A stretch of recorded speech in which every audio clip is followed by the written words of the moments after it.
Here are 10 things you didn't know about dairy. Number 1. Cows don't need to be milked. Have you ever been told that dairy cows need to be milked so that they don't feel pain? Well, this is actually true, but it's also misleading. Cows do indeed feel some discomfort due to the pressure buildup from not being milked. However, like all mammals, cows only produce milk after pregnancy in order to feed their babies. But in the dairy world, things are a little bit different. Natural breeding doesn't actually occur in dairy farming. Farmers routinely impregnate cows themselves, and not only that, the calves are separated from their mothers as little as 12 hours after they're born. So, almost immediately, cows are unable to express their milk in the natural way. Additionally, dairy cows have been specifically bred to produce more than 4 times what they produced 100 years ago. So while cows may feel discomfort if they're not milked, the only reason that she feels that way to begin with is that the farmer bred her that way, forced her to be pregnant and took away her baby. So what would happen if we stopped milking cows? Well, you may not be surprised to hear that much like humans, when a cow stops breastfeeding or stops being milked, she simply dries up. In fact, dairy farmers know this and they intentionally do this 2 months before re-impregnating the cow. Number 2. Cow's milk doesn't give you strong bones. Milk is high in calcium, and calcium is used to maintain strong bones and is in fact stored in the bones. So really it should go without saying that milk supports the maintenance of strong bones. However, research would suggest otherwise. You see, milk from animals contain animal protein, which has been shown to leach calcium from our bodies. The reason for this is that animal protein introduces acidity into the body, changing its pH level. This triggers a biological correction. Calcium is excellent at correcting your pH level, and so it is extracted from the bones, it does its job, and then it's excreted in the urine. So while dairy is high in calcium, the net result after consuming dairy is actually a calcium deficit. As a result of this, dairy consumption is associated with an increased risk of osteoporosis and hip fracture. In fact, an observational study followed 100,000 men and women for 20 years and observed that both men and women had higher rates of premature death for each glass of milk that they consumed. Women were even more at risk because they also saw higher rates of heart disease and cancer and had significantly more bone and hip fractures. Thankfully though, soy, beans, peas, lentils, seeds and certain nuts, fruits, vegetables and leafy greens are naturally high in calcium anyway, so there's no need to consume dairy. Number 3. Cheese isn't always vegetarian friendly. Many cheeses contain a mixture of enzymes called rennet, which is used in cheese making to separate the curds from the whey. Now the way in which we get rennet is not particularly in the cow's best interest. You see, to collect it, you need to slaughter a calf that is still young enough to solely be consuming milk. Often, it is taken from calves in the veal industry. Arguably, this is a byproduct, but like milk, it still subsidizes veal production. At around 16 to 18 weeks old, the calf is slaughtered. They have their 4th stomach removed, which is then dried out, cleaned and sliced, and put into an extraction solution, which is then added to milk. Now there are cheeses available without rennet and there are rennet alternatives, but rennet is still in common use in cheese making, so if you want to be really safe, there are dairy-free cheeses available that don't use rennet. Number 4. 75% of the planet is lactose intolerant. You heard that right. Just like any other mammal, most humans gradually lose their intestinal enzyme lactase after infancy, and with it the ability to digest lactose, which is the principal sugar in milk. No other mammal consumes milk into adulthood, and naturally, we were not different. That is until a genetic mutation occurred in Northern and Central European populations, which allowed lactase activity to persist into adulthood in most of the population. The other 75% can experience bloating, diarrhea, and abdominal cramps, reducing their quality of life unless a diet change is made. In fact, the Canadian government no longer recommends the consumption of dairy. This came as the Director General of Health stated that they would no longer be using reports that had been funded by the meat and dairy industry.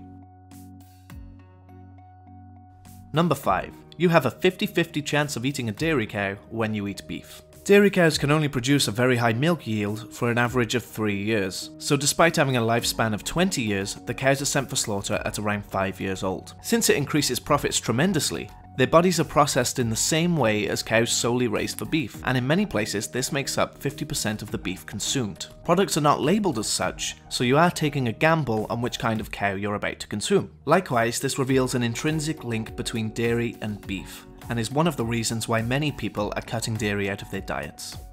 Number 6. If you consume dairy, you're probably consuming pus too. A modern dairy cow goes through annual cycles of artificial insemination, pregnancy and birth, and mechanized milking for 10 months of the year. As you can imagine, this overburdens the cows and leads to other infections like lameness and mastitis, 2 of the leading causes of cow mortality in the US. To combat mastitis, the body produces something called somatic cells, and the production of these cells causes pus to leach into the milk. The chances of you consuming pus is heightened when you consider that dairy milk is pooled together in large tanks. As a result, virtually all dairy milk contains pus. In fact, mastitis is so prevalent that governments have had to create limits as to the amount of pus allowed in milk. Topping the list is the US, where the dairy industry has lobbied the government into allowing the highest somatic cell count in the world, which for us means that for every glass of milk we consume, we are likely consuming 1 drop of pus. Now that's not the kind of prize I want to find in my cereal.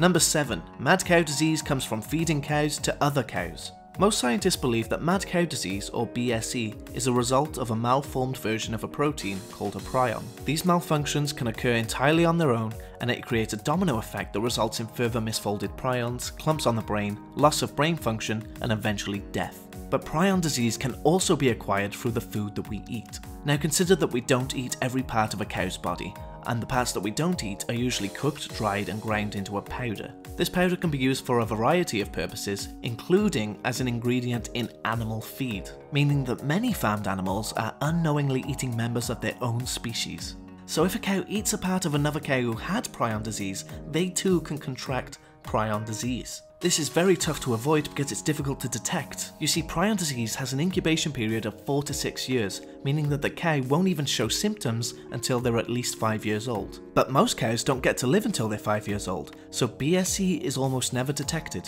That is until a human eats an infected cow and becomes sick with a variant of BSE called variant Creutzfeldt-Jakob disease, or VCJD.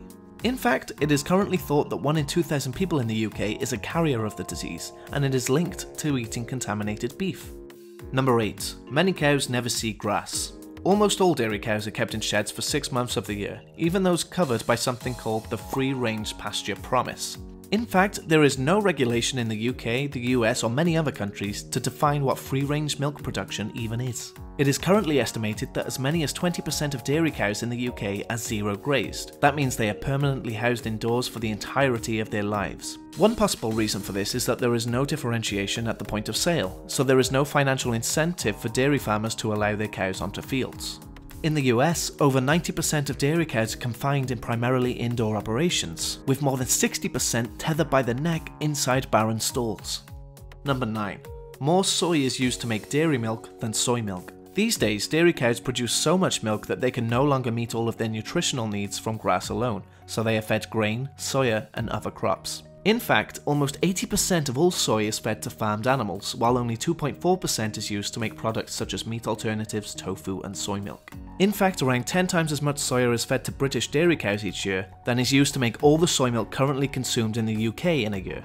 These statistics may change as more and more people remove dairy from their diets, but the production of cow's milk still releases more emissions and uses more land and water than any plant milk.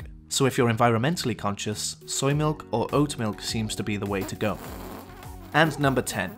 Farming cows may be the largest contributor to global warming. A single cow can produce more than 250 and 500 litres of methane a day. If we take that number and multiply it by the 1.5 billion cows on the planet, that comes to a rough average of 150 billion litres of methane pumped into the atmosphere on a daily basis. Overall, animal agriculture is responsible for 18% of greenhouse gas emissions, which is more than the combined exhaust from all transportation.